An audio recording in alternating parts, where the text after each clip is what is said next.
శ్రీ గురుదత్త, జయ గురుదత్త. శ్రీపాద శ్రీవల్లభ చరితామృతంలో ఈరోజు మనం 3వ అధ్యాయం పారాయణ చేసుకుందాం. ఈ ఛానల్ని ఎవరైనా కొత్తగా చూస్తున్న వాళ్ళు కనుక ఉంటే సబ్స్క్రైబ్ చేసుకోండి. శ్రీ గురుదత్త. శ్రీపాద శ్రీవల్లభ స్మరణ మహిమ. శ్రీపాద శ్రీవల్లభుల దయవలన నేను విచిత్రపురం నుండి బయలుదేరుతిని. నా మనస్సు చిదంబరం నందలి పరమేశ్వరుని దర్శించుటకు ఉవ్విళ్ళూరు చుండెను. 3 రోజులు ప్రయాణము ఆనందకరముగా జరిగెను. నాకు ఆయాచితముగా భోజనము లభించుచుండెను. 4వ దినమున ఒక గ్రామమునందు ఒక బ్రాహ్మణ గృహద్వారమున నిలబడి భిక్ష యాచించితిని. లోపల నుండి మహారౌద్రాకారముతో గృహ యజమాని భార్య వచ్చి అన్నము లేదు సున్నము లేదు అని కసురుకొనెను.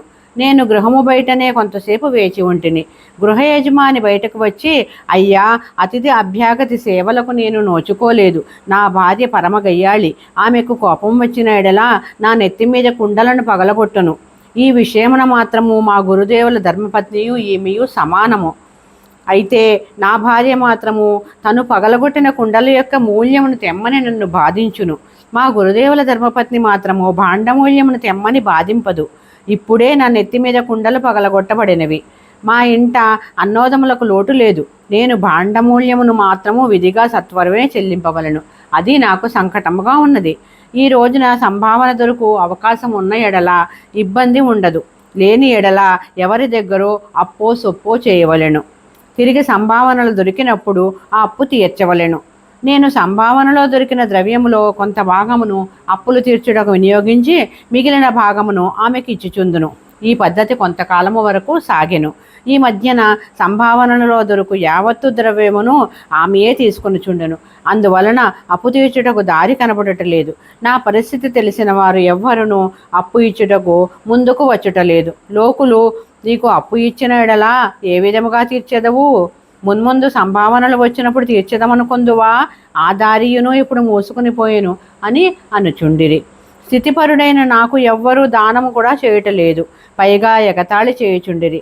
ఇప్పుడు నేను భాండమూలమును చెల్లింపవలెను. నా భార్య నిన్ను కసురుకొనిన పిదప నన్ను లోనికి పిలిచి, వీధిలో ఒక తీర్థయాత్రికుడు ఉన్నాడు, నీవు అతనితో పోయి ఎచ్చటనైనా ఎవరైనా దానమిచ్చిన ఎడలా తీసుకురావలసినది. అప్పుడు మాత్రము ఇంటిలో అన్నము లభించును అన్నది. అంతటా భార్యావిజయుడినే నేను నీతో బయలుదేరి వచ్చేదను. ఈ గ్రామంలో బ్రాహ్మణ్యం యొక్క గృహములన్నీ నాకు బాగుగా తెలియను. మనకు భోజనముతో పాటు దక్షిణ రూపమున కూడా ధనము లభింపవచ్చును అని ఆ బ్రాహ్మణుడు పలికెను. నేను నివ్వెరపోతిని. శ్రీపాద శ్రీవల్లభ, ఏమీ విషమ పరీక్ష అనుకుని ఆ బ్రాహ్మణునితో కలిసి అగ్రహారములోని ప్రతి గృహస్థు ఇంటికి పోయితిని. ధన సహాయము మాట అటుంచి ఒక్కరునూ పట్టెడు అన్నము పెట్టువారే కరువైరి. నాతో వచ్చిన బ్రాహ్మణుడు ఇట్లు పలికెను, అయ్యా, ఇప్పటి వరకు నేను మాత్రమే దురదృష్టవంతుడను. నాతో కలియుట వల్ల నీ అదృష్టము కూడా హరించి నీవు కూడా దురదృష్టవంతుడు అయితివి. అప్పుడు నేను ఇట్లంటిని, అయ్యా, సమస్త జీవులకు ఆహారము సమకూర్చువాడు సర్వసమర్థుడైన శ్రీ దత్తప్రభువే. వారు ఈ కలియుగంలో శ్రీపాద శ్రీవల్లభ నామరూపములతో కురువపురమున ఉన్నారు. నేను వారి దర్శనార్థమే పోవుచుంటిని. వారి స్మరణ చేసుకొనుచు ఆ కనిపించుచున్న రావి చెట్టు మొదటలో కూర్చునను అనను. ఆ పైన దత్తప్రభువుని అనుగ్రహము అని పలికితిని. దానికి ఆ బ్రాహ్మణుడు వల్లి అనెను, కడుపులో ఆకలి దహించుచున్నది. నీరసముతో కూడిన స్వరముతో శ్రీపాద శ్రీవల్లభుల నామస్మరణ చేయుచుంటిమి. నామస్మరణ కొనసాగుచుండగా విచిత్రపుర రాజభటులు మా వద్దకు వచ్చి, అయ్యా, యువరాజుల వారికి మాట వచ్చినది, మూగుతనము పోయినది, సత్వరము మిమ్ములను వెంటనే తీసుకుని రమ్మని రాజాజ్ఞ అయినది. అందుచేత మీరు వెంటనే మాతో రావలసినది అని విన్నవించిరి. మా దురవస్థను రాజభటులకు చెప్పక నేను ఇట్లంటిని, నేను ఒంటరిగా రాజాలను, నాతో పాటు ఈ బ్రాహ్మణుని కూడా తీసుకుని వెళ్ళవలనని చెప్పి తిని. దానికి రాజభటులు వల్లే ఎనిరి. మమ్ములను గుర్రములమై కూర్చుండబెట్టుకుని సగౌరవముగా తీసుకుని పోవుటకు అగ్రహారీకులందరూ గమనించి ముక్కు మీద వేలు వేసుకొనిరి. మహారాజు ఇట్లు పలికెను, అయ్యా మహాత్మా, మీరు మహాపండితులని తెలిసి కూడా మిమ్మల్ని సత్కరించకుండా వట్టి చేతులతో పంపించితిమి. మీరు వెళ్ళిన తదుపరి యువరాజు సృహ తప్పి పడిపోయెను. అనేక ఉపచారములు చేసితిమి. చాలాసేపటికి కనులు తెరిచి శ్రీపాద శ్రీవల్లభ దిగంబర శ్రీ దత్తదేవ దిగంబర అని పలుకసాగెను. యువరాజునకు ఆజానుబాహుడు అత్యంత సుందరాకారుడైన 16 సంవత్సరముల యతి దర్శనమిచ్చి నోటిలో విభూతిని వేసనని యువరాజుల వారు చెప్పిరి. ఆ యతి ఎవరు? ఎచ్చట ఉందురు? శ్రీ దత్తప్రభువులకును ఈ యోగినికి నీ కల సంబంధమేమి? దయ ఉంచి తెలుపవలసిందని కోరెను. శ్రీపాదుల శ్రీపాదుకామహిమ నేనేమి వర్ణించగలను? వారు సాక్షాత్తు దత్తప్రభువుల అవతారము. శ్రీకృష్ణ అవతారం వలె అత్యంత విశిష్టమైన అవతార స్వరూపము వారిది. వారిని గూర్చి నేను విన్నది కూడా స్వల్పము మాత్రమే. వారిని దర్శించుకుని నిమిత్తమే నేను కురువపురమునకు పోవుచుంటిని. మధ్యలో గల పుణ్యస్థలములను పుణ్యపురుషులను దర్శించుకొని చుంటిని అని సవినయముగా పలికితిని. విచిత్రపురమునందలి పండితులు కూడా ఈ విచిత్ర సంఘటనకు ఆశ్చర్యపోయిరి. తమ మండల దీక్ష ఫలితముగా రాజుకు సద్బుద్ధి ఏర్పడి తమ విమోచనము కలుగుటయే గాక యువరాజునకు మూగతనము పోయినందుకు వారు వేనోళ్ల శ్రీ వల్లభస్వామిని కీర్తించిరి. రాజు నన్ను స్వర్ణదానముతో సత్కరించెను. రాజగురువు ఇట్లనెను, అయ్యా, ఇన్ని రోజులకు మాకు జ్ఞానోదయమైనది. శైవులు విష్ణుదూషణ చేయుట వలనను వైష్ణవులు శివదూషణ చేయుట వలనను పాపము మూటగట్టుకున్నట్టు తప్ప మరేమీ ప్రయోజనం లేదని గ్రహించితిని. మా దైవదూషణలకు ప్రతిఫలముగా కష్టములను అనుభవించితిమి. తెలిసో తెలియకో మా మాధవ నమృద్రి పుణ్యమా అని దత్తప్రభువుని మండల దీక్షలో ఉంటిమి. మేము ఎంతయో రుణపడి ఉన్నాము అని పలికెను. మేము వారి నుండి సెలవు పుచ్చుకుని వచ్చినప్పుడు మాధవ నంబూద్రి కూడా మాతో పాటు వచ్చదనని పట్టుబట్టెను. మేము సరేనంటిమి. మేము ముగ్గురము అగ్రహారము చేరితిమి. రాజు మాకు దానముగా ఇచ్చిన స్వర్ణమును అగ్రహార బ్రాహ్మణులకు ఇచ్చితిని. అతని గయ్యాళి భార్య స్వర్ణమును గ్రహించి తదుపరి మాకు భోజనము పెట్టెను. తదుపరి ఆమె కూడా శ్రీపాద శ్రీవల్లభుల భక్తురాలిగా మారెను. మునుపటి గయ్యాళతనము పోయి ఆమె సాధువర్తనురాలాయెను. నేను మాధవనంబురుద్రి కలిసి చిదంబరం వైపుకి ప్రయాణము సాగించితిమి. ధర్మశాస్త్ర అయ్యప్పదేవుని పూజార్థము గోదావరి మండలాంతర్గమకు ర్యాలీ గ్రామ నివాసులైన పరబ్రహ్మశాస్త్రిని అగస్త మహర్షి తీసుకుని వెళ్ళెను. కాలక్రమమున గర్తపురి మండలాగ్రతమైన నంబూరు గ్రామం నందలి వేద పండితులను మలయాళ దేశము నేలు రాజవంశముల వారు ఆహ్వానించగా చాలామంది బ్రాహ్మణులు నంబూరు విడిచి మలయాళ దేశము చేరి వేద విద్యను ప్రకాశింపచేసిరి. వారినే నంబూది బ్రాహ్మణులని వ్యవహరించుట కద్దు. ఆదిశంకరుల వారి పూర్వీకులు కూడా నంబూరు అగ్రహారికులే. నంబూది బ్రాహ్మణులు ఆచార వ్యవహారాల్లోనూ నియమనిష్టల్లోనూ మంత్రతంత్ర యంత్ర విద్యల్లోనూ చాలా ప్రసిద్ధులు. అయితే మాధవ నంబూది మాత్రము నిరక్షర కుక్షి.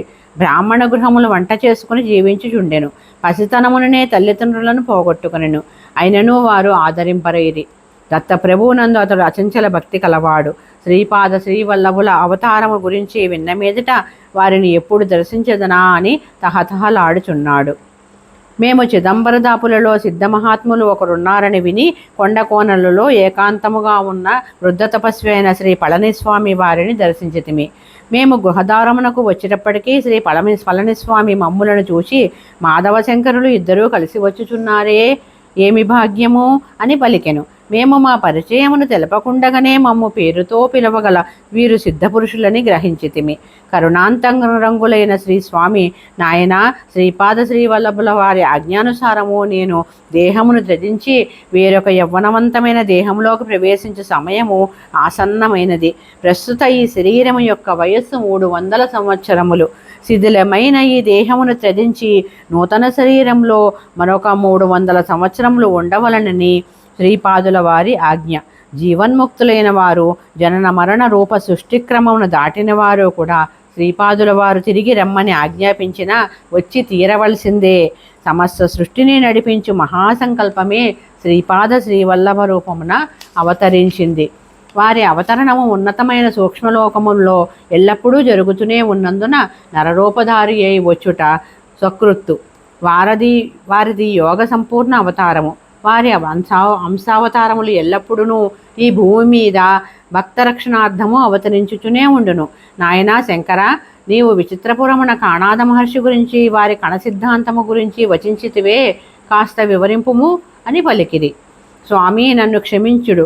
కాణద మహర్షి గురించి, వారి కణ సిద్ధాంతము గురించి నాకు తెలిసినది బహు స్వల్పము. నేను వచించినది కూడా అప్రయత్నముగా నా నోట పలికబడిందని స్వామికి తెలియని విషయము కాదు అని అంటిని. కరుణాస్వరూపులైన శ్రీ పళనిస్వామి ఇట్లు వర్చించిరి.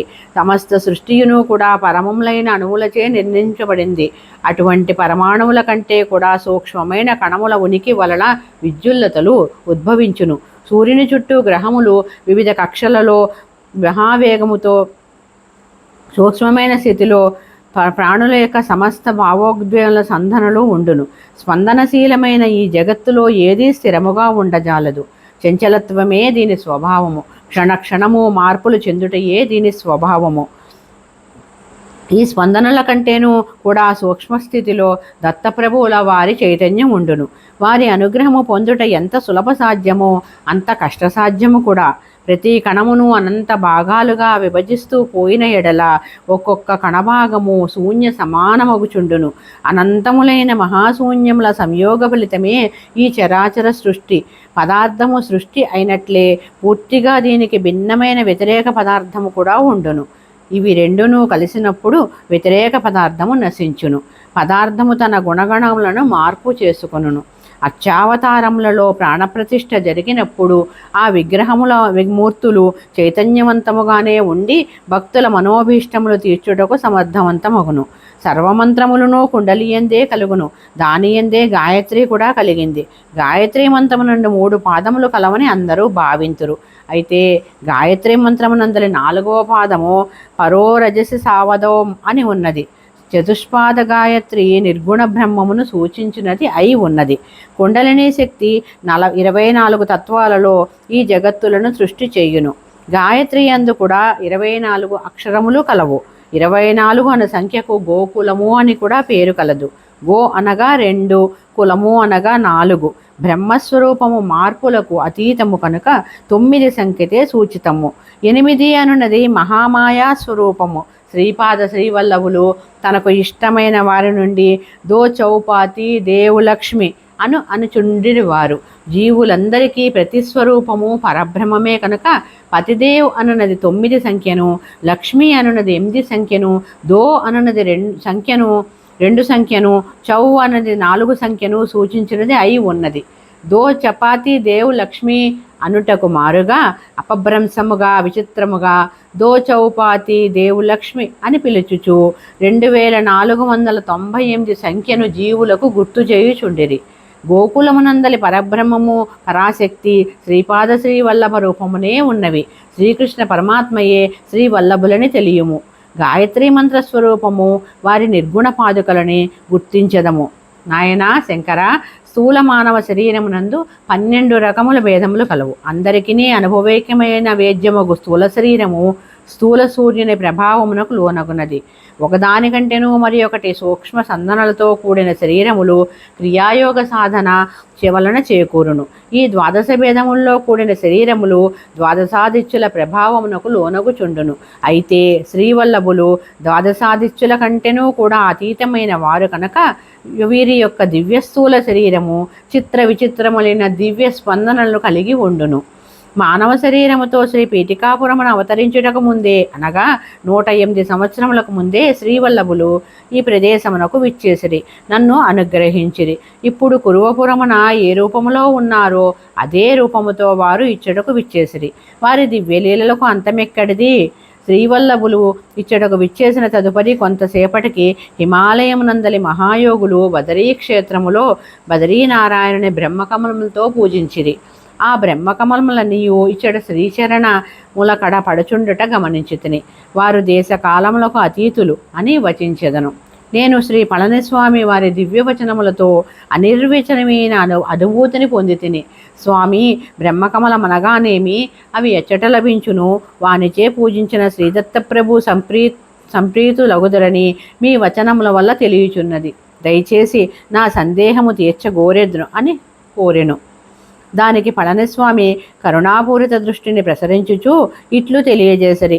శ్రీ మహావిష్ణువు సదాశివుని బ్రహ్మకమలములతో పూజించెను. శ్రీ మహావిష్ణువు యొక్క నాభికమలముగా చెప్పబడినది కూడా బ్రహ్మకమలమే. కమలములలో శ్రీదత్తుని అర్చించిన ఐహికాముష్క ఐశ్వర్యము సిద్ధించును. దివ్య లోకమునందలి బ్రహ్మకమలములకు ప్రతిగా ఈ భూమండలమునందలి హిమాలయములందు ఈ బ్రహ్మకమలము కానగనగును. సుమారు 12,000 అడుగుల ఎత్తులో హిమాలయములందు సంవత్సరమునకు ఒకేసారి మాత్రమే ఇది పుష్పించును. నాయన, అర్ధరాత్రి సమయమునందు మాత్రమే ఇది వికసించుట మరి ఒక విచిత్రము. ఇది వికాసము చెందినప్పుడు అద్భుతమైన పరిమళము ఆ ప్రాంతమంతయు నిండిపోవును.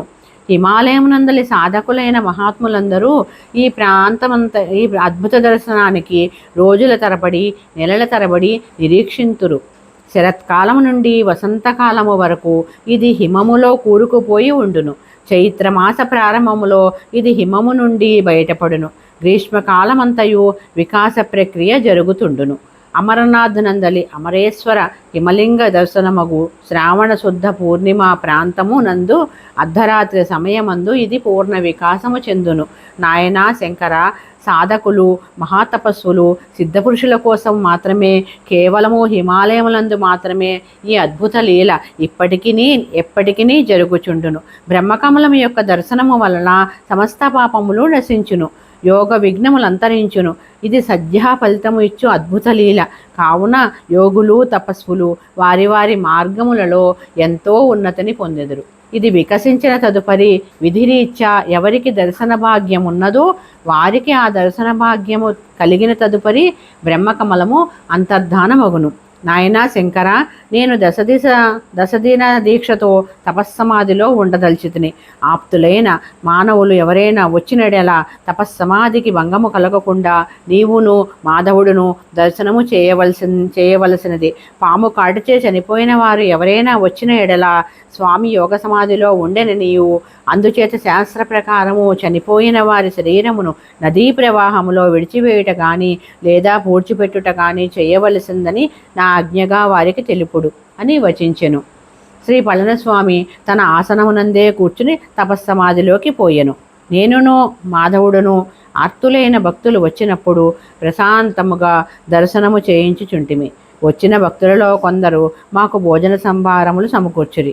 మాధవుడు వంట చేయు ప్రయత్నములో దాపులనున్న కొబ్బరి చుట్టు నుండి మట్ట రాలి పడుచే అచ్చటకు పోయి ఆ కొబ్బరి మట్టను తెచ్చి వంట ప్రారంభించదనని పలికెను.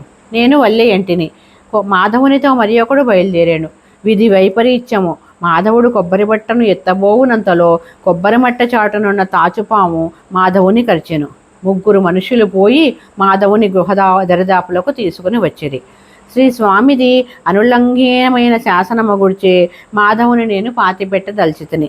ఖనన సందర్భంలో నాకు అచ్చటనున్న భక్తులు సహకరించిరి. నేను వెక్కి ఏడ్చి తిని. మాధవుని నిష్కల్మష ఉదయము, వాని నిర్మల భక్తి, శ్రీపాద శ్రీవల్లభుల యందు వానికి గల అచంచలమైన విశ్వాసము గుర్తుకు వచ్చి నా మనస్సంతయు కకావికలమయ్యను. విధి అనులంఘ్యమని సరిపెట్టుకొంటిని. ఈ దుస్సంఘటన తర్వాత మరి ఒక దుస్సంఘటన చూచితిని. ఏడుపులు పెడబొబ్బులు పెడుతూ 18 సంవత్సరముల ప్రాయము గల ఒక యువకుని శరీరమును వారి సంబంధీకులు తీసుకుని వచ్చిరి. అతడు కూడా పాముకాడు చేతనే మరణించెను. శ్రీ స్వామి యోగ సమాధిలో ఉన్నారనియు వారి ఆజ్ఞ ప్రకారము ఖననము చేయవలసిందనియూ తెలిపితిని. అచ్చటనున్న భక్తజనులు అతని సహచరుడు కూడా ఈ విధముగానే మరణించిననియు శ్రీ స్వామివారి ఆజ్ఞ ప్రకారము కూడా ఖననము కూడా జరిగినని వారు చెప్పిరి. వారు విషణ్ణ వదనులై గత్యంతరము లేక దుర్విధిని పరిపరి విధములుగా నిందించుకొనుచు ఆ నవయువకుని ఖననము చేసిరి. ప్రతిరోజు 3-4 స్వామివారి దర్శనానికి వచ్చేవారు. వారు ప్రశాంతంగా సమాధి స్థితిలో ఉన్న స్వామివారి దర్శనము చేసుకుని వెళ్ళిపోయేవారు. ఈ విధముగా 10 రోజులు గడిచిపోయెను. 11వ రోజున శ్రీ పళనిస్వామిలో చైతన్యము రాసాగెను. బ్రహ్మీ ముహూర్త సమయమున స్వామి చైతన్యస్థులై మాధవా అని పిలిచెను. నేను వెక్కి ఏడ్చుచూ వెళ్ళి జరిగినదంతయు వివరించితిని. అప్పుడు స్వామి నన్ను ఓదార్చి యోగదృష్టి నా వైపు ప్రసరింపజేసను. నా యోగదృష్టికి నా వెనుబాములో ఏదో సంచలనము కలిగి భరించరా అని బాధ కలగసాగెను. శ్రీ స్వామి ప్రసన్న దృష్టితో నా వైపు చూసిరి. నా బాధ మటుమాయమయ్యను. నాయన, మాధవునకు శ్రీవల్లభుల దర్శన ప్రాప్తి స్థూల శరీరముతో లేదు. వాని సూక్ష్మ శరీరము ఈ 10 రోజుల నుండి కురువపురంలో ఉన్న శ్రీచరణుల సన్నిధిలో ఉంది. ఏది ఏమైననో వాని కోరిక తీరెను. శ్రీ వల్లభుల లీలలు అనూహ్యములు, కాలకర్మ కారణ రహస్యములు ఎవరూ గ్రహింపజాలరు. అది శ్రీపాదుల వారికి మాత్రమే సాధ్యము. మాధవుని స్థూల శరీరంలోనికి ప్రవేశింపజేయవలసిన బాధ్యతను శ్రీపాదుల వారు నాకు అప్పగించిరి. మనము ఆ పనిని సత్వరమే నెరవేర్పవలెను అని శ్రీ పళనిస్వామి సెలవిచ్చిరి. నాకు ఇంతకు ముందు ఉన్న విచారమంతయు క్షణములో మాయమయ్యను. మాధవుడు పునర్జీవుడొకట కంటే నాకు కావలసినది ఏమున్నది? మాధవుని పాతిపెట్టిన చోటికి వచ్చితిమి. శవము బయటకు తీయబడెను. నాకు సహాయకులుగా మరి ఇద్దరు ఉండిరి. స్వామి మమ్ములను దక్షిణ దిక్కుగానున్న తాటి చెట్ల గుంపు వద్దకు పోయి, మాధవుని కరిచిన ఓ నాగరాజమా, శ్రీపాద శ్రీవల్లభుల ఆజ్ఞ ప్రకారము నీవు పళనిస్వామి సన్నిధికి రావలసినదని ఆజ్ఞాపించడమైనది అని చెప్పమన్నా మేము ఆ విధముగానే చేసితిమి. శ్రీ పళనిస్వామి తన కౌపీనము నుండి 4 చిన్న గవ్వలు తీసెను. వాటిని శవము యొక్క 4 దిక్కుల వద్ద ఉంచిరి. అవి కొంతసేపటికి కొద్దిపాటి ఎత్తునకు ఎగిరినవి. పిదప రివ్వుమని ధ్వని చేయుచు ఆకాశంలోకి 4 దిక్కులలోనికి పోయినవి. మరి కొంతసేపటికి బుసలు కొట్టుచూ వచ్చుచున్న నాగుపాముని చూచితిమి. అది ఉత్తర దిక్కు నుండి వచ్చుచుండెను. ఆ పాము చాలా అసహనముగా ఉండెను. శ్రీ పళనిస్వామి వారు 4 చిన్ని గవ్వలు దాని పడగ మీద గుచ్చినట్లుగా అంటుకొని పోయి ఉండెను. శ్రీ పళనిస్వామి ఆ పాముని మాధవుని శరీరము నుండి విషమును తీసివేయమని చెప్పెను. పాము ఎచ్చట కరిచినదో అచ్చటి నుండియే విషము గ్రహించబడెను. శ్రీ పళనిస్వామి శ్రీపాద శ్రీవల్లభుల నామము స్మరిస్తూ ఆ పాముపై మంత్రోదకమును జల్లిరి. ఆ పాము శ్రీ పళనిస్వామి వారి పాదములను ముద్దు పెట్టుకుని శ్రీ స్వామికి ముమ్మారు ప్రదక్షిణము చేసి ప్రశాంతముగా నిష్క్రమించెను. శ్రీ పళనిస్వామి విధముగా సెలవిచ్చిరి. ఆ పాము గత జన్మమునందు ఒక స్త్రీ. ఆమె వృద్ధులయ్యెను. కొంత పాపమును కొంత పుణ్యమును చేసి ఉండెను. ఒక పర్యాయము దత్తభక్తుడైన ఒక బ్రాహ్మణుడు ఆమెకు అన్నము పెట్టెను. దత్తుడు చాలా సులభముగా ప్రసన్నముగా తత్వము కలవాడు. ఈమె మరణించిన తరువాత యమలోకమునకు పోయెను. యమధర్మరాజు ఈమెనిట్లు ప్రశ్నించెను. నీవు కొంత పాపమును కొంత పుణ్యమును చేసుకుని ఉంటివి. దత్తభక్తుడైన బ్రాహ్మణునకు అన్నము పెట్టుట వల్ల నీకు మహాఫలము సిద్ధించింది. శ్రీ దత్తాత్రేయుల వారు ప్రస్తుతము శ్రీపాద శ్రీవల్లభ రూపమున మానవలోకంలో ఉన్నారు. నీ పాపపుణ్యముల ఖాతాలో మార్పు చేయవలసిందనియు నీకు మహాపుణ్యము కలుగునట్లు స్వల్ప పాపము కలుగునట్లు మమ్ములను వారు ఆజ్ఞాపించిరి. అందుచేత చిత్రగుప్తుల వారు నీ ఖాతాలో మార్పును చేసిరి. నీవు తొలుదొలతగా పాపమును అనుభవించదవా లేక పుణ్యమును అనుభవించదవా? దానికి ఆమె పాపబలము స్వల్పముగానే ఉండుట వలన ముందుగా ఆ స్వల్ప పాపమును అనుభవించి ఆ తదుపరి పుణ్యఫలమును అనుభవించదని చెప్పింది. అందువల్ల ఆమె భూలోకంలో పాముగా జన్మించింది. ఆమె మనస్తత్వము ఇతరులకు హాని చేయనిది అగుట వల్ల తన దారికి అడ్డము వచ్చిన వారందరూ కరచుచుండేది. అందువల్ల దానికి మరింత పాపఫలము తోడగుచున్నది. నాయన, సర్పములలో 4 జాతులుండును. మొదటి రకము పాములు ఎవరికీ హాని చేయక కేవలము గాలిని ఆహారముగా చేసుకుని యోగుల వలె జీవించును. 2వ రకము పాములు ఎవరి నీడ అయినా దాని మీద పడిన ఎడల క్రోధముతో వారిని చంపివేయును. 3వ రకము పాములు నరుని కంట పడకుండా ఉండగలనందుకు ప్రయత్నించును. ఒకవేళ నరుడు ఎదురైన ఎడల భయముతో పారిపోవును. 4వ రకము పాములు ఎవ్వరునూ తనకు అపకారము చేయకపోయినా నిష్కారణముగా తన కంటపడిన వారిపై పగపట్టి కాటువేయును. ఆ వృద్ధ స్త్రీ రజోగుణపూరితరాలు కనుక తన దాపులకు వచ్చిన మాధవుని కాటువేశను. ఈమె పూర్వపుణ్య వశమున మాధవుని కాటువేసింది. మాధవుడు పూర్వజన్మలో పాపవశమున విగత జీవుడయ్యను. ఈ శ్రీపాదుల వారి అనుగ్రహము వల్ల ఆ వృద్ధ స్త్రీ త్వరలోనే తన నాగజన్మను నుండి విముక్తురాలై ఉన్నత లోకము పొందెను. జీవుడు పిండావస్థలో సర్పిలాకారంలోనే ఉండును. నాగదోషము వలన సంతాన నష్టము కలుగును. శ్రీదత్తుడు అల్పసంతోషి. శ్రీదత్తుని నామమున ఎవరికైనా అన్నము పెట్టినచో అన్నగ్రహీత యోగ్యుడైన ఎడల అన్నదాతకు విశేష ఫలము కలుగును. అన్నసారంలో కొంత భాగము మనస్సుగా మారును. అన్నదాత యొక్క మనస్సు, బుద్ధి, చిత్తము, అహంకారము, శరీరము మంగళప్రదమైన స్పందనలతో ఉండును. దానివల్ల సృష్టిలో పదార్థములను ఆకర్షించే శక్తి కలుగును. వస్తు సమృద్ధియే లక్ష్మీ కటాక్షము. ఈ సృష్టి అంతయు సూక్ష్మ సందనలతోనూ సూక్ష్మ నియమములతోనూ పరిపాలించబడుచున్నది అని పళనిస్వామి సెలవిచ్చిరి.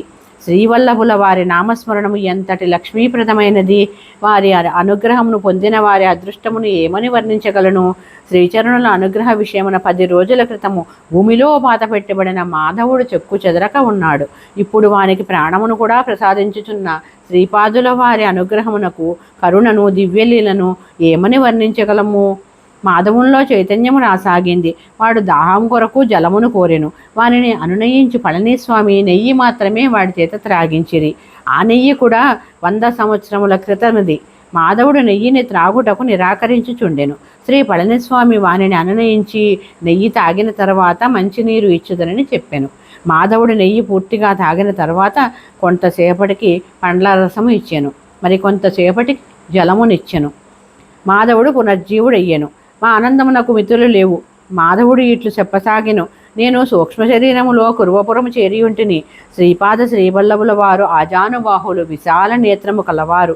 వారి నేత్రముల నిండుగా నిరంతరాయముగా జీవుల ఎడ కరుణ, జాలి, ప్రేమ ప్రవహించుచుండెను. నేను స్థూల దేహదారిని కాకపోవటం వల్ల అక్కడ స్థూల దేహదారులైన భక్తులకు కనిపించనైతి.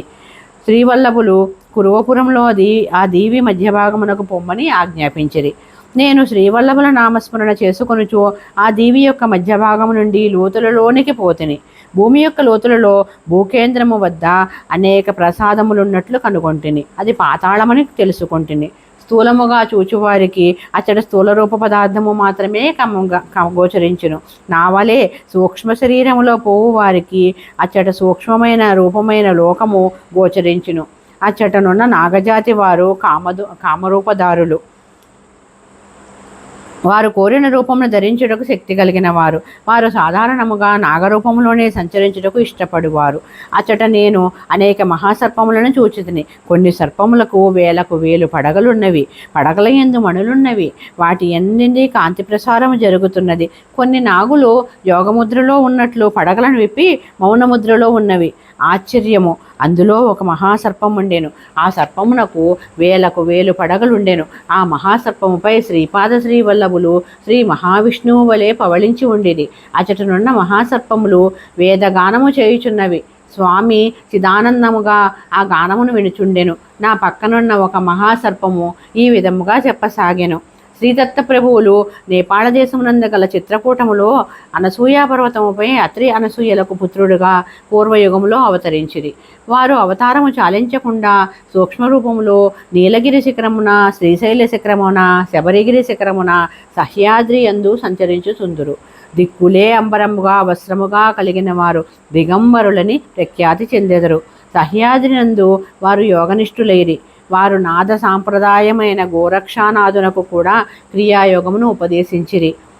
జ్ఞానేశ్వరుడని యోగికి కేచరీ ముద్రలో ఉన్న నిరాకార యోగి రూపములో వీరు దర్శనమిచ్చిరి. వీరు దేశకాలములకు అతీతులు. శ్రీ ప్రభువు సన్నిధిలో ఉన్న మాకు భూత భవిష్యత్ వర్తమానములు వేరువేరుగా కనిపించవు. మాకు అంతయును నిత్యవర్తమానమే. నా పక్కనున్న మరి ఒక మహాసర్పము, నాయనా మాధవ, మమ్ములను కాలనాగులు ఋషీశ్వరులు అందురు. శ్రీదత్తుడు వేలకు వేల సంవత్సరములు రాజ్య పరిపాలన చేసిన తర్వాత తన రూపమును గుప్తపరుచుకోగోరెను. వారు నదిలో నీట మునిగి కొన్ని సంవత్సరములుండిరి. ఆ పైన నీటిపైకి వచ్చిరి. వారి అనుచరులమైన మేము తిరిగి వారు మాతో వచ్చుదరని అచటనే ఉంటిమి. వారు మా నుండి మరుగుపరుచుకొనుటకు యత్నించుచున్నారని మాకు తెలియను. వారు తిరిగి నీట మునిగి కొన్ని సంవత్సరముల తర్వాత పైకి వచ్చిరి. అయితే ఈసారి వారి చేతిలో మధుపాత్ర ఉండెను. మరి ఒక చేతిలో 16 సంవత్సరముల వయసు ఉన్న సొగసు కత్తె ఉండెను. మధుపానమత్తుడు శ్రీలోలుడు అయిన ఇతనినా మనము ఇంతవరకు దైవమని భ్రమించితిమి అనుకుని మేము మరలిపోతిమి. వారు అదృశ్యులేరి. వారు అదృశ్యులైన తదుపరి మాకు జ్ఞానోదయమైనది. వారి చేతిలో ఉన్న మధుపాత్ర యోగానంద రూపమైన అమృతమనియు, ఆ సొగసు కత్తె త్రిశక్తి రూపిణి అయిన అనఘాలక్ష్మీదేవి అని మాకు స్ఫురించెను. తిరిగి వారిని భూమిపై అవతరింపచేయుటకు ఘోర తపస్సు చేసితిమి. శ్రీదత్తుల అనుగ్రహమున శ్రీ పీఠికాపురంలో వారు శ్రీపాద శ్రీవల్లభావతారమును దాల్చిరి. ఆనాడు వారు ఎచ్చట స్నానార్థము నెటమునిగిరో అదే ఈ పరమ పవిత్రమైన కురువపురము. వారు జలసమాధిలో ఉన్నట్లే మేమును మా సూక్ష్మ స్పందనలతో ఈ సూక్ష్మ లోకమున యోగ సమాధిలో ఉన్నాము. కౌరవ పాండవులకు మూలపురుషుడైన కురు అను మహారాజునకు జ్ఞానోపదేశము చేసిన కురుపురమే ఈ పవిత్ర స్థలము. నాయన మాధవ, ఈ కురుపుర మహత్యము వర్ణించుట ఆదిశేషునికైనను తరము కాదు. శ్రీపాద శ్రీవల్లభుల చరణములకు నేను ప్రణమిల్లి తిని. శ్రీవల్లభులు కరుణాంతరంగులై వత్సా, ఈ నా దివ్య భావ్య దర్శనము గొప్ప అలభ్యయోగ్యము. నీతో మాట్లాడిన ఒక మహాసర్పము రాబో శతాబ్దాలలో జ్యోతిరామలింగస్వామి రూపమును అవతరించి జ్యోతి రూపముగానే అంతర్ధానమగును. నీతో మాట్లాడిన మరి ఒక సర్పము సదాశివ బ్రహ్మేంద్ర నామమున రాబో శతాబ్దాలలో భూమి మీద అనేక లీలలను చూపును. శ్రీ పీఠికాపురము నాకు అత్యంత ప్రీతిపాత్రము. నా పాదుకలు పీఠికాపురములో ప్రతిష్ఠించబడును. నేను జన్మించిన నా మాతామహాగృహమునందే నా పాదుకలు ప్రతిష్ఠింపబడును. నా జన్మకర్మలు దివ్యములు, అవి రహస్యములు, అవి గోపనీయములు. నీవు శ్రీ పీఠికాపురములో నా పాదుకలు ప్రతిష్ఠింపబడు స్థలము నుండి పాతాళమును చేరి అచ్చట తపోనిష్టలోనున్న కాలనాగులను కలుసుకొని రమ్మనిది. శ్రీ పళనిస్వామి మందహాసము చేయుచు, నాయన మాధవ, పీఠికాపురమునందలి కాలనాగులను గూర్చి తదుపరి చెప్పవచ్చును. మనము సత్వరమే స్నానము చేసి పూర్తి చేసి ధ్యానము చేయవలెను. ఇది శ్రీపాద శ్రీవల్లభుల వారి ఆజ్ఞ అని తెలిపెను. శ్రీపాద శ్రీవల్లభులకు జయము జయము. శ్రీపాదరాజం శరణం ప్రపద్యే.